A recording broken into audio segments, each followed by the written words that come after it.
Hello and welcome back to Invincible Asia. I'm George Clark and this is another episode of Deep Impact where today I take a look at the issue from May 1994. Not one of my favourite issues, I have to admit, but a good time in my life from what I can remember. I was coming to the end of high school, just finishing up my exams, but Hong Kong movies were really bursting onto the video scene thanks to the likes of Eastern Heroes and Made in Hong Kong. Now, let's go Deep Impact.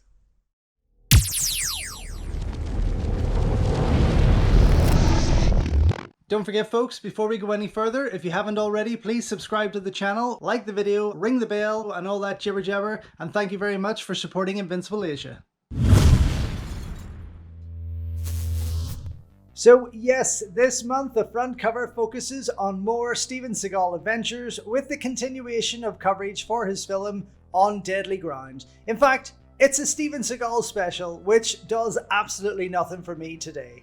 Inside, we get a free Brandon Lee poster mag, again, this time for the god-awful Soldier of Fortune, aka Laser Mission, and the cult classic The Crow. But unfortunately though, that poster mag is no longer a part of this particular issue, Around the edges, we see the names of those appearing throughout, such as Dario Argento, Chow Yun-fat, Peter Cushing, Sean Connery, Wesley Snipes, Jackie Chan, Sylvester Stallone, Michael Dudikoff, and Sho Kosugi.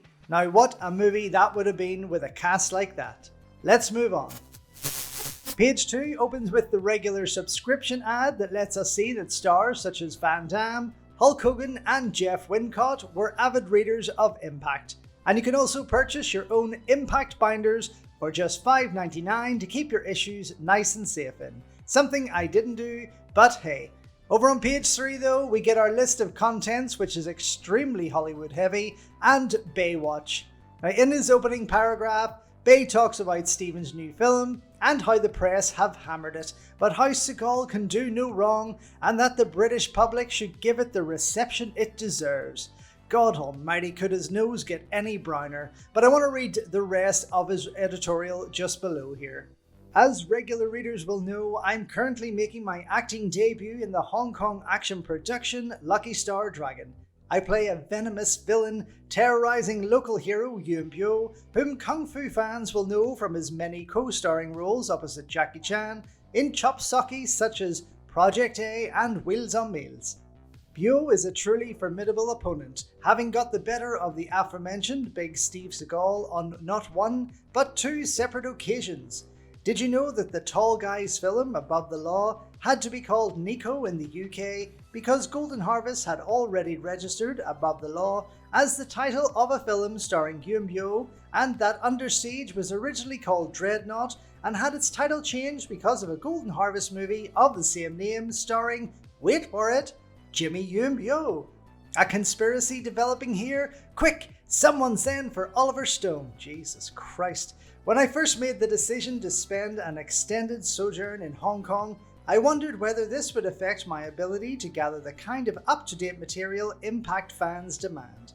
I'm happy to report that most major action films open here before they do in the UK, that the local representatives of the major companies are unfailingly helpful and polite, something that can't be said of their British counterparts, and that the Crown Colony has been graced with the presence of Van Damme, Sylvester Stallone and Steven Seagal within the time that I've been here, all of which should contribute to even finer Impact coverage of the world of high-concept action movie making. Stay tuned. Bay Logan, editor. So interesting piece. I mean, he makes it initially sound that Yuen Biao got one over on Steven Seagal in two different movies as in fighting him, but clearly it was just title changes of movies. Anyway, let's move on. Now, over leave, we get the first big piece of the issue talking about Stallone and Rambo 4. It's actually quite an interesting article, considering when it was written, and considering it took a good 14 years before fans saw the return of Rambo on the big screen. But if we go with the plotline stated here as to how Rambo 4 was to play out at the time, it's perhaps fairer to say that Rambo Last Blood from 2019 was a wee bit closer than the 2008 production. It goes on to mention how Rambo 3 failed to generate massive box office takings, causing the then cash-strapped production company, Carl Loco, to put a pause on things, which also included a film called The Crusades and Spider-Man. The article compares the then Rambo 4 with Falling Down, as it was to be set in the concrete jungle, and then goes on to state how Stallone met with Jackie Chan in Hong Kong, where they had a revealing discussion on Chan's possible involvement in Rambo 4. Obviously that never happened, but it would have been quite amazing. It then says that a couple of weeks later, Seagal arrived in town to meet with Jackie also, but we all know that nothing ever came of both projects. Interesting piece though, and a nice mix of pictures throughout, and although I'm not a Seagal fan at all, seeing him here with Michael Douglas as defense from Falling Down and Rambo, now that would have been a movie I'd love to have seen. Over the page, the handsome Michael Dudikoff gets interviewed over 2 pages. Michael Dudikoff is back with a new film and a new TV series. The American Ninja Star tells all to Ian Fryer. I mean, I like Michael. He's good looking, a decent actor, and an enjoyable enough action star, but it's a pretty boring interview, just kind of straight up. There's nothing too exciting in there at all.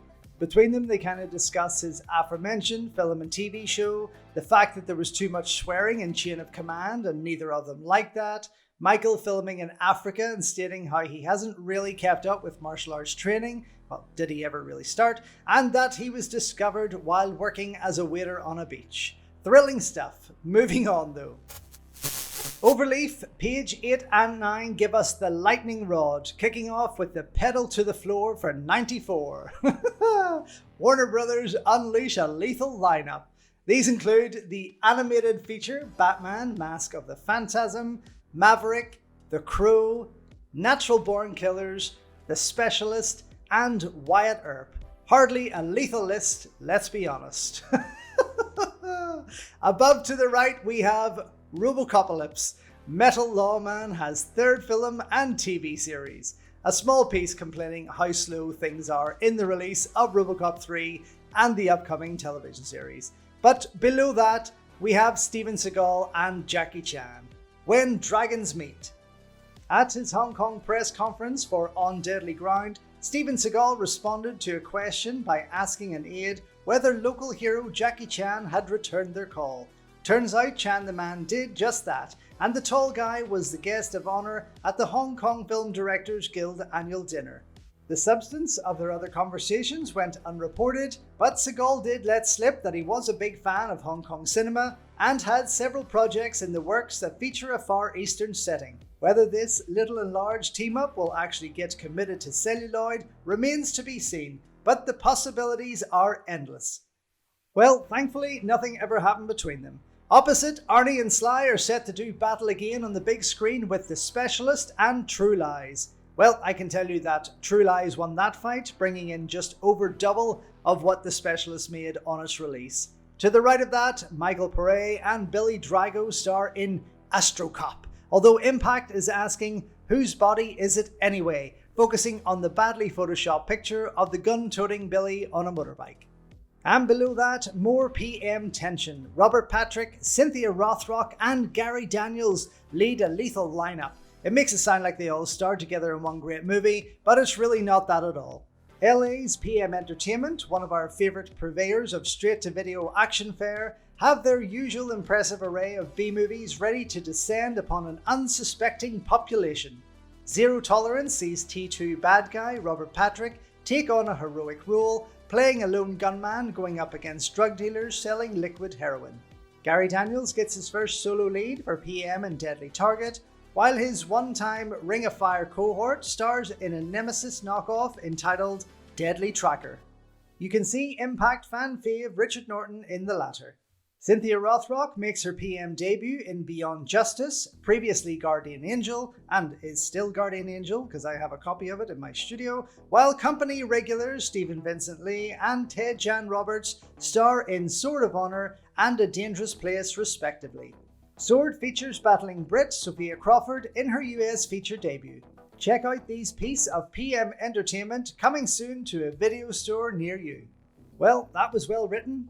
Over the page, the lightning rod continues with a piece on Bruce Willis claiming that, aside from Die Hard 3, he shows no indication of pursuing further high-concept fare. This is accompanied by a very cool Hong Kong poster for striking distance just beside it.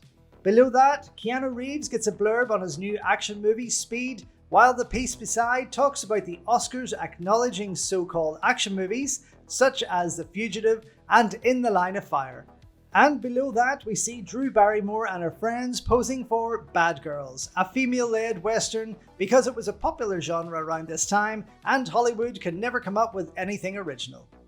Word Up follows on page 11, where you can find a pick and mix of movie trivia such as this. After that, other real-life kickboxing champ, Don Wilson, left Concord for pastures new, Roger Corman found another street lethal star in the person of Jerry Full Contact Trimble. Trimble's latest offering is entitled One Man Army. Two below, a bit on Gary Daniels. Having wrapped his scenes in the Bay Logan scripted Tiger Storm, expat action star Gary Daniels is back on familiar turf and with familiar faces for his next feature. He's back in the Philippines, where he began his career working for his Knights director, Albert Pune. Of course, that film was the fun martial arts sci-fi flick Heatseeker, also starring Keith Cook. Just above, looks like Olivier Gruner couldn't wait around to fulfill his contractual obligations to Imperial. The company had announced his next production as being Zero Hour, but now the Nemesis star is scheduled to make Savate for former Impact interview subject Mark Damon's Vision International. Of course, we all know Savate was the second feature for Isaac Florentine after Desert Kickboxer, and it's a fun movie. Just beside that, Fast Getaway 2 wrapped relatively recently with original stars Corey Haim and Leo Rossi back in the driving seat, but no sign of our fave action babe Cynthia Rothrock in the sequel. For shame. Where do they get their information for these things? Of course she's bloody in it. With my copy of the film, she's in it. She's on the front bloody cover. Up top, veteran martial arts movie villain Patrick Kilpatrick menaces Jeff Wincott in Open Fire. Kilpatrick took on Van Damme in Death Warrant, Eric Roberts in Best of the Best 2, and Billy Blanks in Showdown, though the actor himself knows no martial arts. Well, there you go now. Below that, there's a few interesting pieces. Former Captain America Reb Brown and former Incredible Hulk Lou Ferrigno are back in Cage 2, reprising their roles as Nam buddies forced to fight in illegal cage matches. Below again, popular Canada-based action actor-producer Jalal Merhi is back with two kind of new productions. Fearless Tiger matches Merhi with his Tiger Claws and TC2000 co-star Bolo Yeung, but is actually a reissue of Merhi's first film, Black Pearls. Jalal's latest, Operation Golden Phoenix, teams him with Loren Avedon. And below again, David Bradley returns to his shinobi roots for American Ninja 6, while Mark Dacascos has, apparently, signed to make American Samurai 2 for Melrose Entertainment. Well, obviously neither of those happened. Of course, in early 1994, Cannon Films did shut their doors. Everything else here is pretty much about Hollywood productions or otherwise, but let's move on. Overleaf, we are graced with this packed page advertising the MAI hotlines, where you can call any one of these overpriced numbers to find out about your favorite stars, how to stretch, learn some military history, or get some inside gossip. Please, if you ever call these numbers, comment below and let me know what happened. I'm really curious, but it wouldn't be that stupid. Opposite, there's a one-page write-up on the brilliant action thriller Rising Sun, starring Sean Connery and Wesley Snipes, and its new home video release. I have to be honest, I don't think I've seen it since the late 1990s, but it is definitely due a rewatch. On page 14, you have the chance to win Steven Seagal's Under Siege on video, while next to that are the usual Impact ads for attracting girls and building muscles, just in case you were ever having a problem with either. And speaking of Seagal, he gets a one-page write-up for sticking his hands in cement at Planet Hollywood's new setup in Hong Kong before going on to talk about his new film On Deadly Ground and how Alaska and the oil executives really feel about it and saving the planet. Ugh, hardly action news, but hey, let's move on. Thankfully, we are saved overleaf with a double-page spread on these two gorgeous people, Michael Wong and Jade Loom. The good, the bad, and the beautiful. It used to be that all it took to become a star in Hong Kong was above-average martial arts skills. Today, producers are looking for a more international style of actor. Impact profiles two rising stars, the Swiss-educated Jade Leung, and the American-born Michael Wong. Hong Kong heartthrob pursues treasure hunt towards final option. Michael Wong would be the first person to admit that he's not entirely comfortable with the role of an on-screen action man. In fact, given a choice, the soft-spoken Chinese-American would rather pursue a career similar to that of his brother Russell, who is perhaps best known in the West for his mainstream acting work in the films of Wayne Wang. However, while Russell Wong gets to appear in films like Eat a Bowl of Tea and The Joy Luck Club, Michael has been a foil for action stars like Michelle Khan in Police Assassins, Jackie Chan in City Hunter, and Chow Yun-fat in Treasure Hunt. After several years as a supporting player, he finally gets a lead of his own in The Final Option, a SWAT team thriller distributed in the East by Pan Asia. Fans of Hong Kong action cinema will have seen Michael play an ultra bad guy opposite the late Brandon Lee in Legacy of Rage. Brandon and I met when he visited the set of Police Assassins, and when we started working together, we became friends, remembers Wong. When I went back to LA, we'd hang out. He used to let me ride his Harley. My brother Russell called to tell me that Brandon had died, and I just broke down.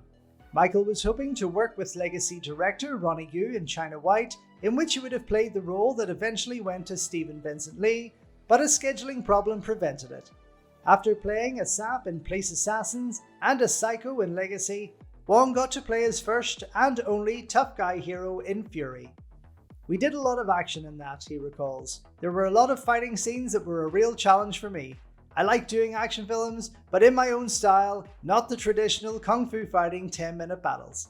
Michael performed some Steven Seagal style moves in the downbeat drama Will of Iron, though he was in more conventional martial arts movie mode in The Line of Duty opposite Donnie Yen.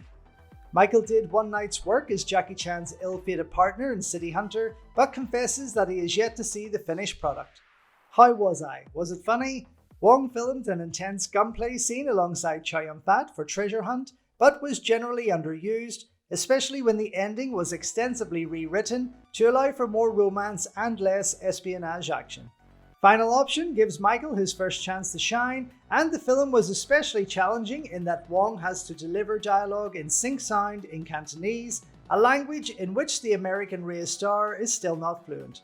That was a concern, he admits. Now we establish that I speak English and Cantonese in the film. I love the fact that the film is in sync sound. I think dubbing takes away so much from a performance. In Final Option, Michael plays the young commander of an elite police squad who must deal with a traitor from their midst. Although his avowed aim is to make an international picture using Hong Kong as a locale, it looks like Wong's popularity in Southeast Asia means that he'll be a key figure on the scene for some time to come. On the opposite page, we have the wonderful Jade Leung. The former Black Cat reveals satin steel in her latest action outing. The artistic and commercial success of Luc Besson's La Femme Nikita sent producers all around the world rushing to make their own version of the tale of a Parisian punkette who becomes a government-trained killer. The movie was remade in America as The Assassin, starring Bridget Fonda, but first past the post was Hong Kong's D&B Films, who made a Chinese version of the tale under the title Black Cat. Where Nikita made a star out of Anne Innocent Blood, Paralud, Hak Mao endeavoured to turn Deep Discovery Jade Leung into Hong Kong's latest action heroine. Despite the fact that the divine Miss Leung had no experience as an actress or a stuntwoman, the producers signed her to a six-figure deal. Black Cat was relatively well received. Certainly it's a better Nikita replay than American versions like Codename Alexa and The Silencer, and the combination of Miss Leung's sensuality and the film's slick visual style went over well with international audiences. Thus encouraged, D&B went ahead with a sequel, Black Cat 2, The Plot to Assassinate Yeltsin, a film which was to effectively close down the company and, it seemed, Jade's career. Black Cat 2 failed for the same reason sequels like Highlander 2 failed. It ignored the elements that made its predecessor popular in an attempt to win over a new audience at the expense of the old one. Even though Nikita had featured a couple of martial arts scenes, Black Cat had none. Why? Because Jade Leung couldn't perform martial arts to the level expected of Hong Kong action women. The sequel featured a prolonged hand-to-hand combat sequence which only highlighted this defiancy. The script of the second film dehumanized the central character and thereby did away with the empathy the audience had developed for her by the end of Black Cat. The second film was also devoid of love scenes, and we get to see more of co-star Robin Show's body than we do of Jade's. I wasn't complaining about that. D&B were so confident that Black Cat 2 would perform well on the international market that they never even bothered to do a proper sound mix for the Hong Kong version. At the last minute, perhaps sensing their error, the company cancelled its booth at the Milan Film Festival and subsequently withdrew from film production. Their contract with the divine Miss Leung was dissolved, and that might have been all we'd ever heard of her, had she not been signed by Mandarin Films to make Satin Steel.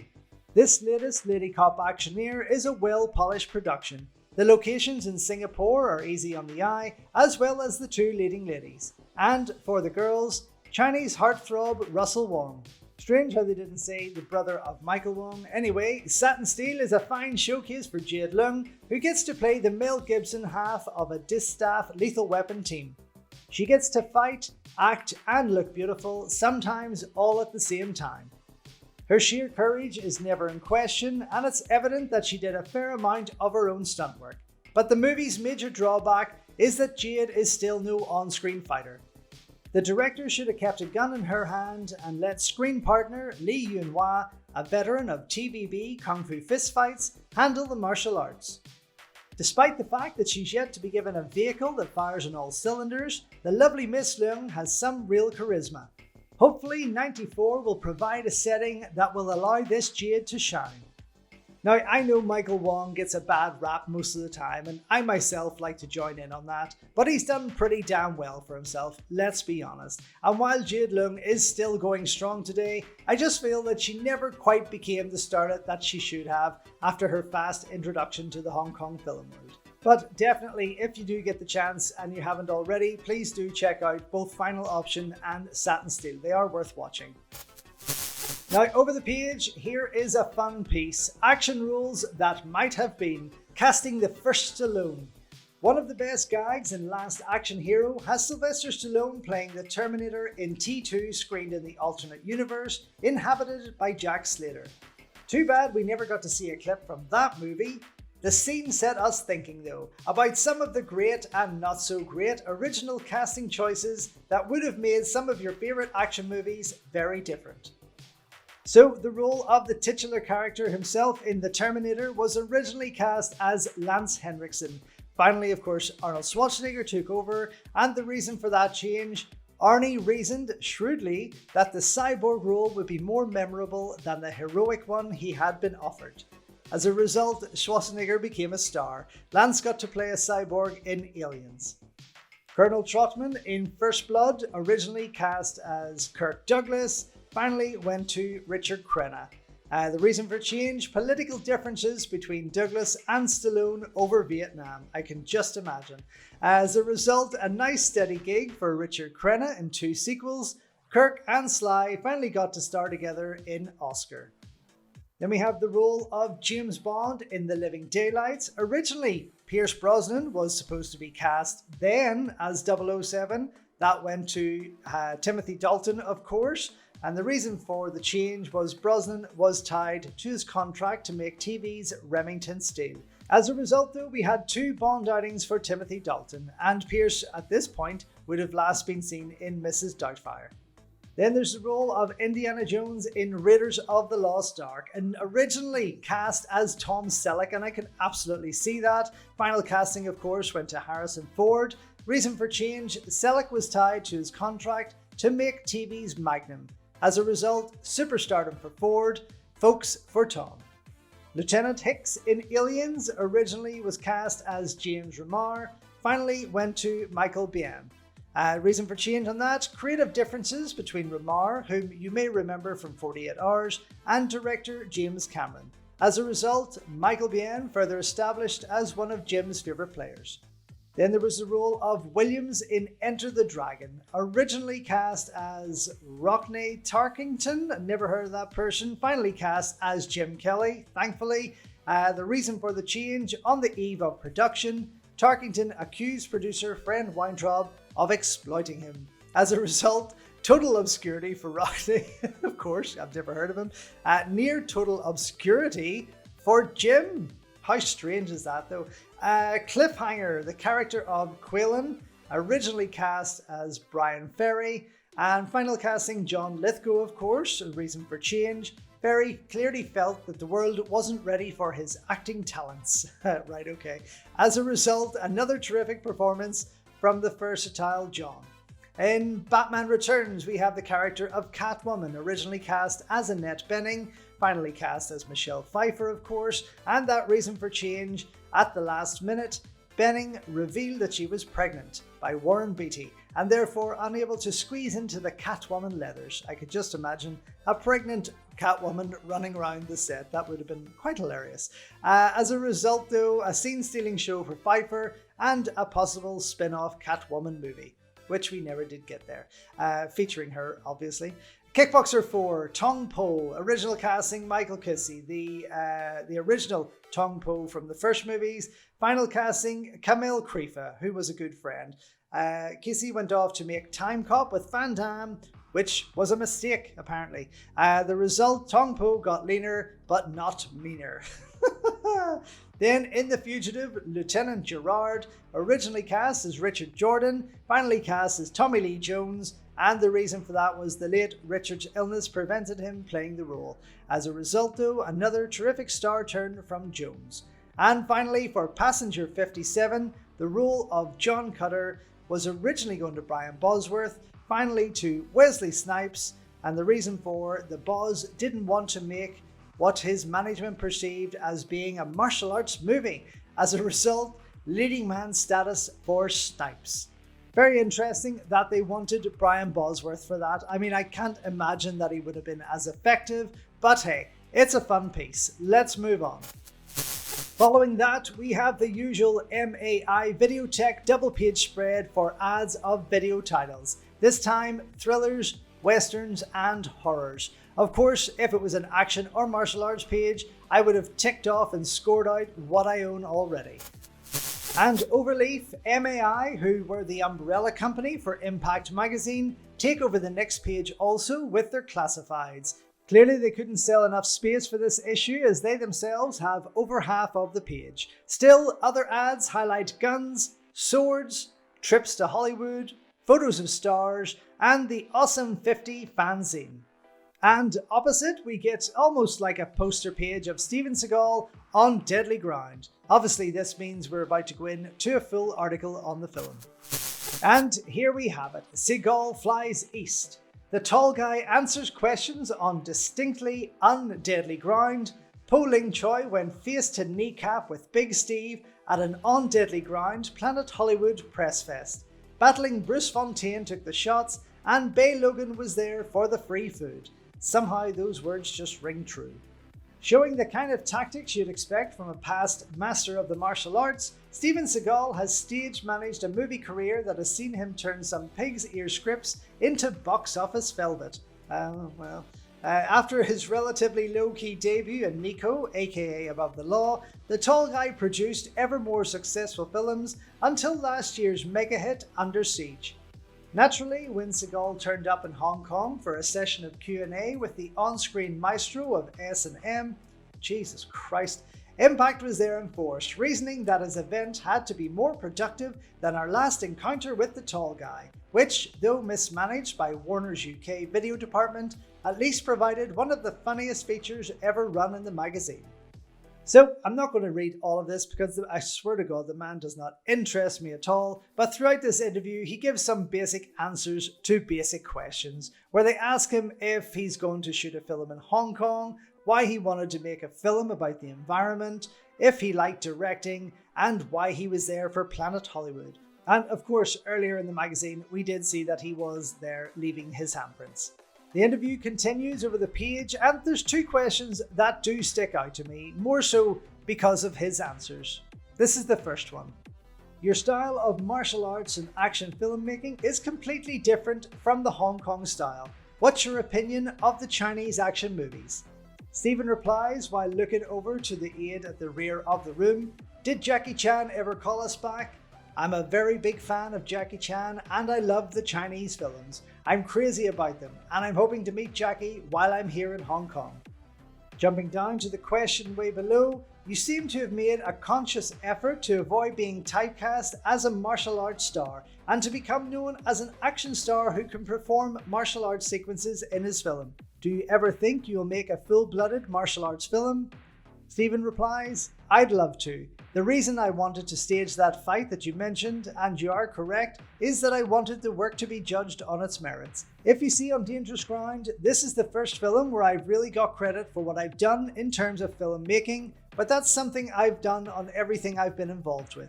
I haven't always been dealt scripts that were palatable and movies that I thought were even makeable. And I think one of the secrets of my success is that I changed them into something that was almost watchable.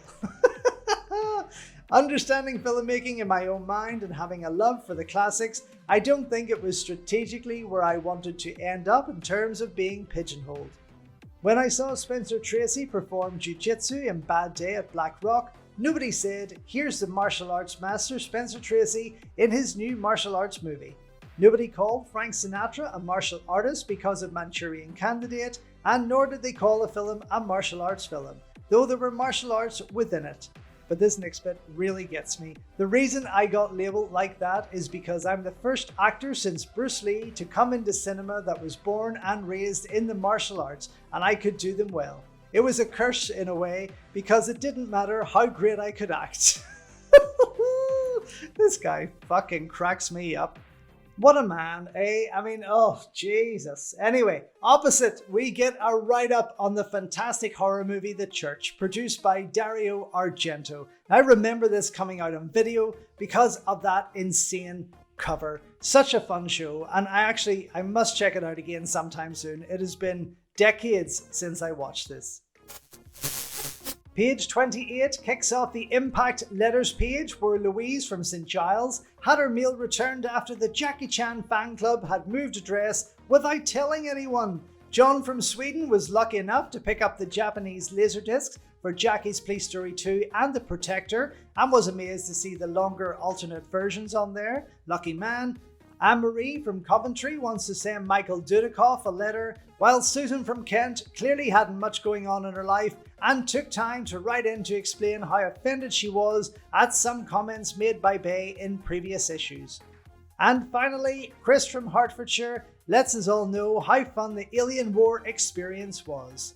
Next to that, of course, the list of fan clubs is present, although this time, obviously because they vanished, the Jackie Chan fan club has been replaced with Starbase 1. Moving on. Over the page, and again interesting considering that it's not even the October issue, we have Video Scream, which highlights 4 horror movies coming to video, including Salem's Lot, Scanner Cop, Innocent Blood, and The Tommyknockers.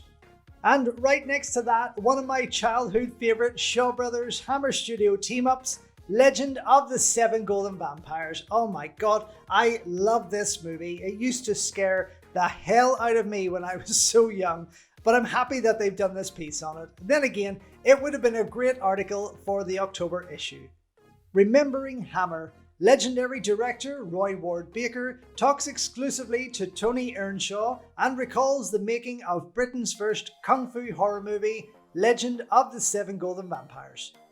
I have to admit though, I love Hammer films as much as I do Shaw Brothers, so when I learned that the two had teamed up for this upon my first viewing, I was super excited. Not only that, but it starred a number of great actors such as Peter Cushing, of course, David Chang, Shizu, Lau Gar-wing, Tina Wong, and plenty of other familiar faces. And while it wasn't perfect, it absolutely became one of my favourites very quickly.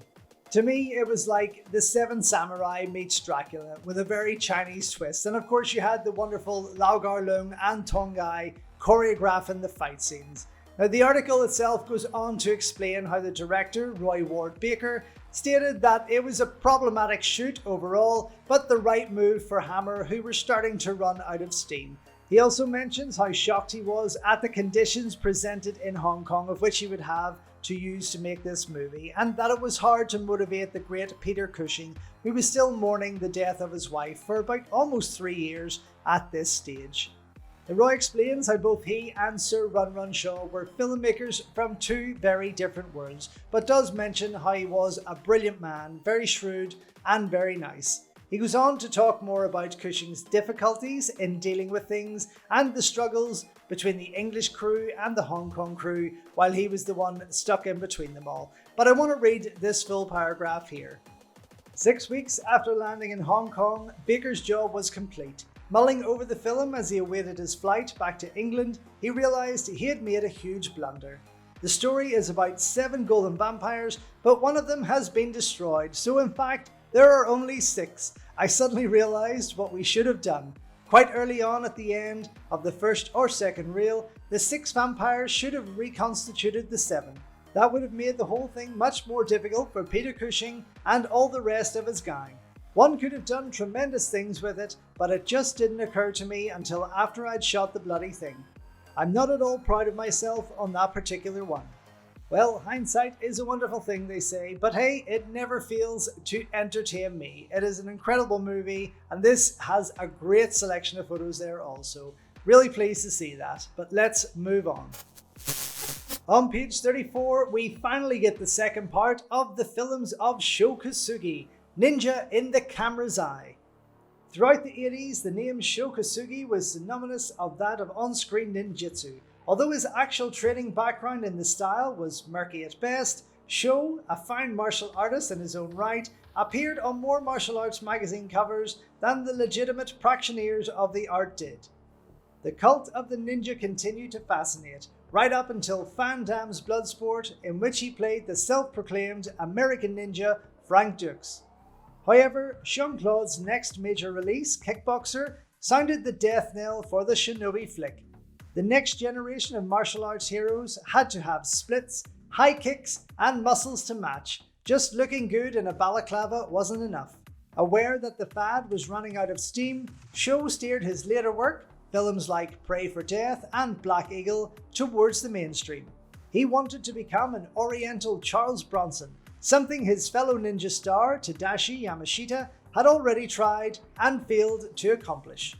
Imperial Films had used Black Eagle to try to launch Sho as a Japanese James Bond, but they failed to reach an agreement with him concerning a planned sequel. Kosugi was keen to produce a film spotlighting his kids, Kane and Shane, but found the studios wary of any project that had the word ninja attached to it. It was for this reason that the big screen version of Eric Van Lustbader's The Ninja, a property that Sho conveyed as a major league vehicle for himself, never materialized. After several planned projects never happened, Kosugi applied all his efforts to his dream production, Shogun Maeda. Now, after the first part of the article, it seems that poor Sho didn't really have many titles left on his filmography. There's just 3 here to go through, the first of which is the aforementioned Shogun Maeda, released in the UK finally on DVD as Shogun Warrior, which also stars David Essex, Christopher Lee, and his son Kane Kosugi. Now, I just got this in last week after reading this while I was writing this script and wanted to actually finally get to see this movie, and for me, it is probably the most enjoyable Sho Kosugi movie I've ever seen. I don't know, there was something about him, he just felt really comfortable in this place. He wrote it and produced it, as well as starring in it, and it kind of had a Shogun feel about it. It had that kind of Shogun era setting, but a wee bit more, I don't know, family friendly, a wee bit more kind of Indiana Jones or Romancing the Stone about it at the same time. And it really should have been a bigger hit for him. Unfortunately, it wasn't, and I wouldn't mind seeing a Blu-ray version overall. Now, of course, Sho starred in a second production in 1991, which was the brilliant Blind Fury, that plays like an American remake of Satoichi, with the great Rutger Hauer playing the blind swordsman. Although Sho has not one line of dialogue in the film, he brings his considerable screen presence and remarkable martial arts skills to bear in order to provide a blistering final reel duel with Rutger. Blind Fury was underrated at the time of its release, but has since developed something of a cult following on video. And the last is Renegade Blade from 1994, also known as Revenge of the Ninja, Return of the Ninja, and The Last Ninja Hero. Now, this was supposedly made under the Canon banner, but I don't think it even got made, to be honest. But if you know something I don't, please write it in the comments below, because I'd be interested in seeing this movie. Okay, the closing blurb for me though ends it pretty well.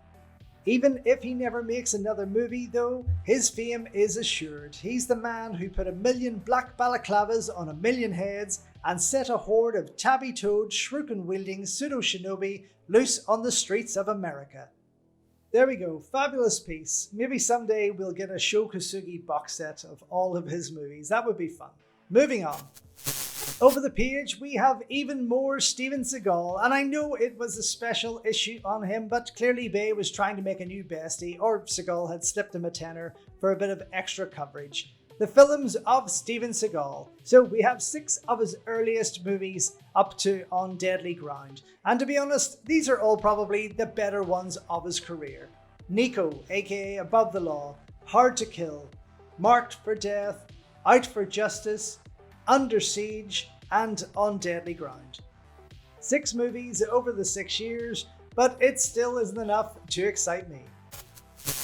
The badly drawn goblin with a flick knife returns overly to teach you the secrets of street self-defense, and opposite, thankfully, we have the awesome China Beat. Our monthly update on what's hot and what's not on the Hong Kong action movie scene. So the first thing that jumps out to me is this awesome picture of the super cool Chow Yun-fat taking aim, and the unfortunate title Diamonds in Garbage. Chow Yun-fat disappoints with Treasure Hunt. Well, actually, Chow is highly entertaining in this film, so the blame would be more likely put on director Jeff Lau. Now still, I remember only last issue, or the one before that Impact had given this film quite a huge spread, and we're super excited for it. So let's see what it has to say.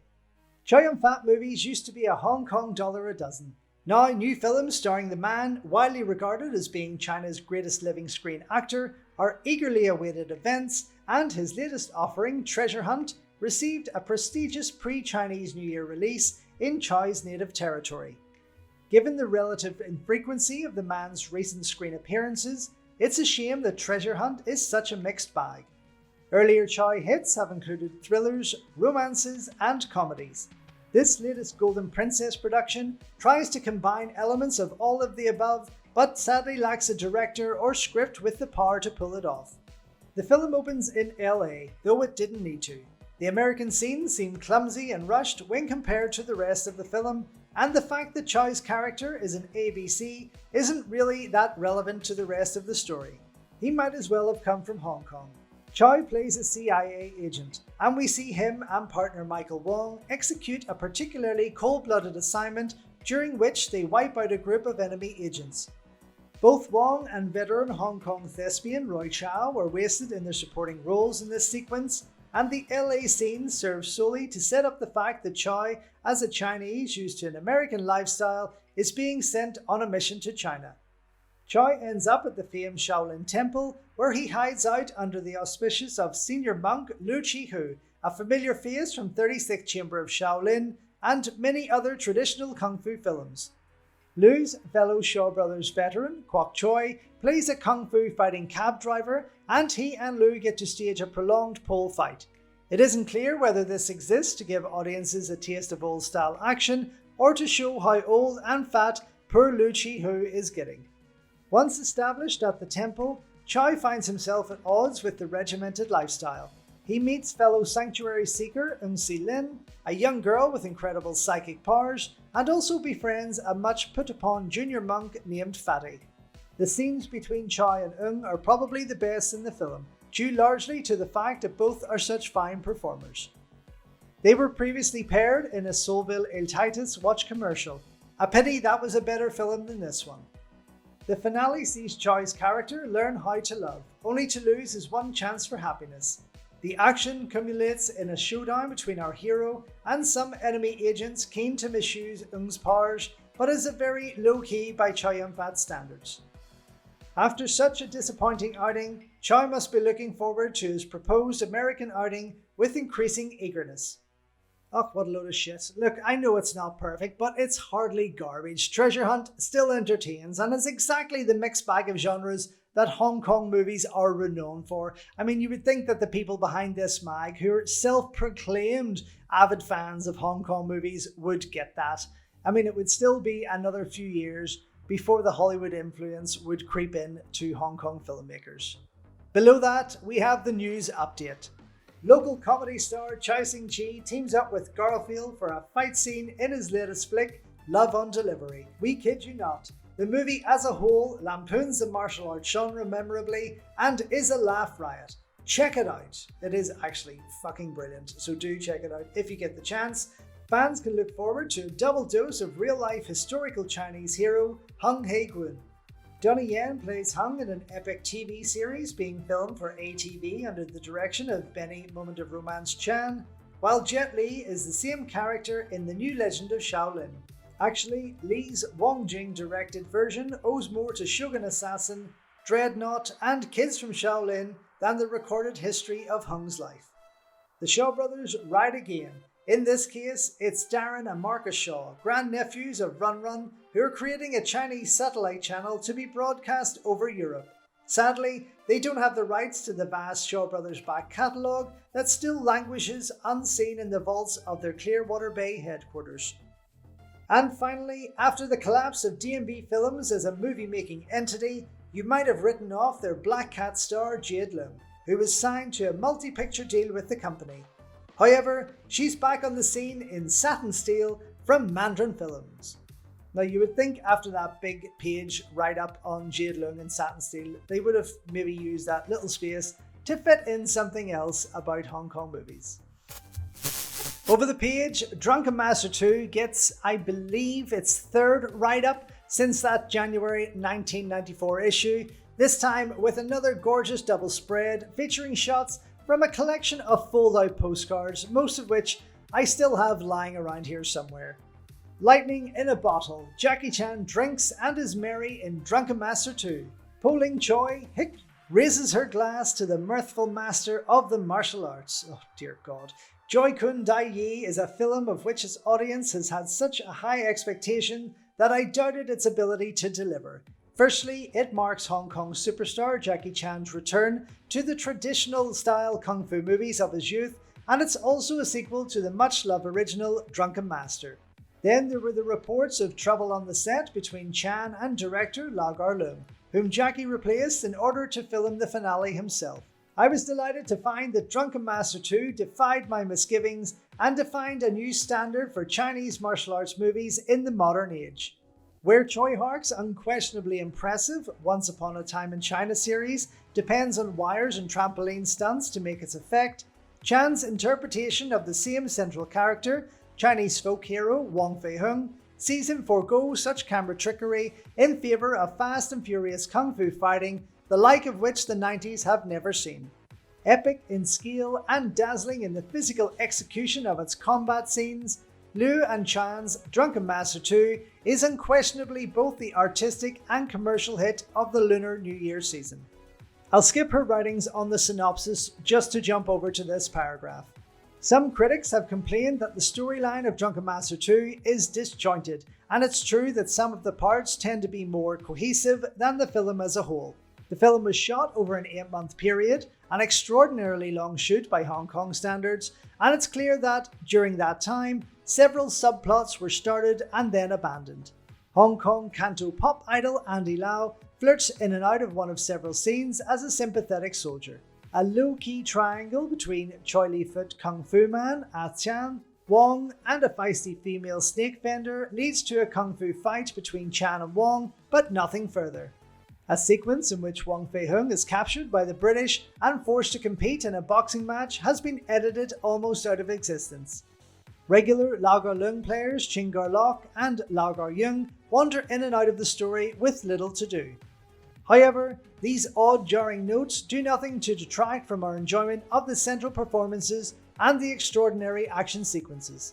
Jackie made a big deal in the Hong Kong papers about the fact that he had replaced Lau Gar-leung as a director because their styles clashed, but, contrary to expectations, there's no evident lack of continuity between the footage shot by the film's two Helmers, and Lag Ar-leung, quite rightly, gets solo director's credit.